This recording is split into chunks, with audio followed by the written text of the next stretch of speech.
Hey everybody, it's Lisa, and this is my first video for some of my books, but I just wanted to say hello to you and introduce myself. I'm Lisa Taylor Beechler, and I'm the author of about 10 books on Amazon, and my latest book, Control Your Words, is something that I wanted to talk to you about today. I've noticed that in our society, words have a lot of meaning. I mean, they always have had a lot of meaning, but it just seems like we're not choosing to use our words as wisely as we could. And I thought of a couple examples. And as you know, all of my books are, we may not know, but most of my books, if not all of them, are from personal experiences with a lot of research behind them. And basically, it's something that I may have gone through, and then I write about it, I research more, and I actually helps me understand more some of the things that I've gone through, and then I take that and I share it with you. So, excuse me, my voice, but some of the things that I've noticed in my own personal life is when my children were younger, and it seems that, you know, children break things, and it just seems like they were breaking a lot of things that I cared about. And it was sad, and I used to always say, oh, I can't have anything nice. And in fact, my children are all grown now, and it's something that, like, anytime something breaks or something that comes back into play, like, you know, oh, I can never have anything nice. I had said those words so many times, but it seems that sometimes when we say these words, we're actually cursing ourselves, and we're causing definitely more damage than good. Did they break a lot of things that I cherished? Absolutely. Did I ever have anything nice? Of course I did. But we have to be careful with the words that we choose to say. Especially when we speak them repetitively out of our mouth. We have to be very careful, because we're basically speaking forth words, and words have meaning, words have action. And when we speak these words out of our mouths, we're actually causing that action to happen in our lives. One thing that my mother used to always say, I always get sick. And she always did. Even as a child, all I ever remember my mother doing was laying on a couch with an Afghan or a blanket on her. And she was always sick. And in fact, it's how I always remembered her being as sick, probably from the time that I can remember until the day that she died. And I absolutely firmly believe that she cursed herself out of her own mouth by saying, I always get sick. In fact, I've had these written down and sitting by my desk, and I actually kind of would look down at them every time I was doing any kind of work on my computer, and I would be like, I always get sick. You know, and I would have to go, no, I don't always get sick. I don't hardly ever get sick. I take very good care of myself. I speak positives into my life. And am I always perfect at it? No. Do I have bad days? Absolutely. But I catch myself, and I don't continue on in the same vein of speaking the same negative things over and over and over again, to where they become implanted into my life and become actually like a visual. My audio will actually become a visual into my life and the things that I speak. Bad things always happen to me. That's another one. I'm always getting into car accidents. You know, I'm not, but I have a friend actually back home, and it just seemed to be his thing. He was always in car accidents, and maybe he began speaking that out, and maybe that's why, you know, the universe moved in such a way that he was always in car accidents. You know, thank God none of them were serious enough, and, you know, that he's still around today to probably talk about all the accidents he has been in.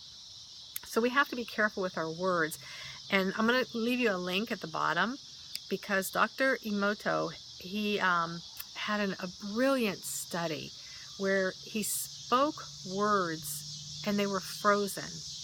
And the crystals like visualized the words, the vibrations that we speak.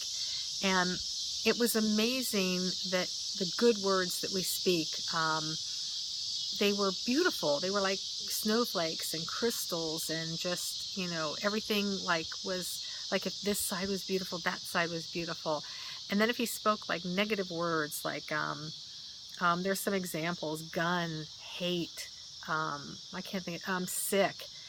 Those crystals, when frozen, were like shaped odd, and they weren't asymmetrical, and they were ugly, and they weren't pretty. If you can imagine a crystal not being pretty. So our words have so much power, and that's what my book is about, is choosing the right words and using the right words, how to deflect bad words when they're used at you. One thing I hate hearing parents say, my kid is so bad. You know what? Your kid's just a kid. If he's bad, okay, then that reflection is on you, not on the child. And maybe you're speaking it into existence, oh, my child is so bad, my child's so bad, and you keep saying it. You have to refrain, and you have to speak positives. Even if your child's doing a lot of things that aren't good, speak it forth. I have a kitten, I have a cat, and the cat is kind of like antisocial and kind of mean, and and I found myself, oh, you little grumpy girl. I was calling her grumpy girl all the time. And now I've changed that. And instead of calling her grumpy girl, I call her good girl, cuddle cat, positive words that I'm speaking out over her. Positive affirmations. We all are about meditation and speaking positively. And these are the things that you want to do. And my book tells you how. And there's a step protocol, and it's something that I used to overcome, I'll say, the vain imaginations in my head. And those conversations that you have with people, the ones that don't ever happen or never will happen, and you're literally doing something. For me, I'm painting something in my house, and I'm literally, like, and when she says this to me and I say that to her, and then she's going to say this, and it never happened. And honestly, it never did happen.